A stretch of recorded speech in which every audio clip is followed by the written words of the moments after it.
Hello, good morning students. Hope you all are fine. Very nice. Get you all are nice. Very fine. Okay. So, what is this?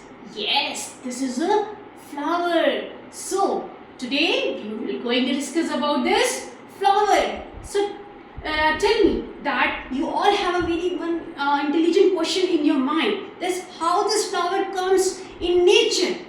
Yes, so today I am going to tell you about how this flower comes in nature. So, this is Neha Pachori, your science educator. I am going to tell you about the reproduction in plants, the reproduction in flower by the topic pollination.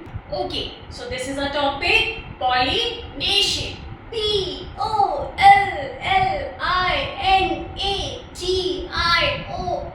Pollination. Pollination. Okay, so let's understand the definition of pollination. What is pollination? Pollination is transfer of pollen grains from anther to stigma. This is the actual definition of pollination. So with the help of the flower, I am going to tell you about that what is pollen grain, what is anther, what is stigma. But first you have to understand the term pollination.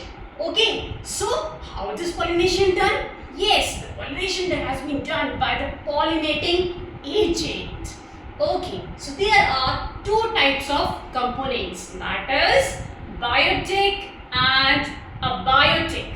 So how is this pollination done? By a biotic, this pollination has been done by the wind and water. And by the biotic, the pollination has been done by the bird and insect. Yes, so you can see this image that how pollination has been done. That's to see this flower that pollination has been done. The pollen from stamen stick to the pollinator's body when it collects flower nectar. Then the pollinator that is the insect carries pollen to the another flower. The pollen from the pollinator's body is deposited on the stigma to complete the pollination. Okay, so you have understood the term pollination.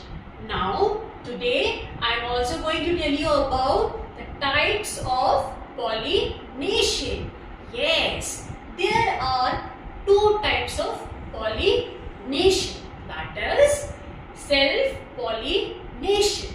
So, question comes to your mind, how is self-pollination done? Yes, I am going to tell you that self-pollination has been done that transfer of pollen grains from anther of one flower to the stigma of the another flower of the same plant. Means that self-pollination has been done within the one plant. So, look at this flower, how self-pollination done, that this is pollen grains, this is stigma.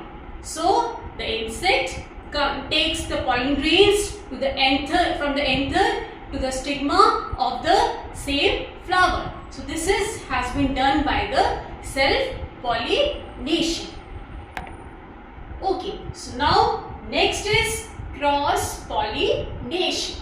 Yes, how cross-pollination done? Yes, I am going to tell you. Cross-pollination has been done by that transfer of pollen grains from anther of one flower to the stigma of the another flower of the another plant. So, cross-pollination has been done between the two flowers. So, this is two flowers. Okay, so the insect, the pollinating agent, take the pollen grains by having the nectar. They take the pollen grains from the anther and moves to the stigma of the another flower. So, in this way, the cross-pollination has been done between two flowers of different plants.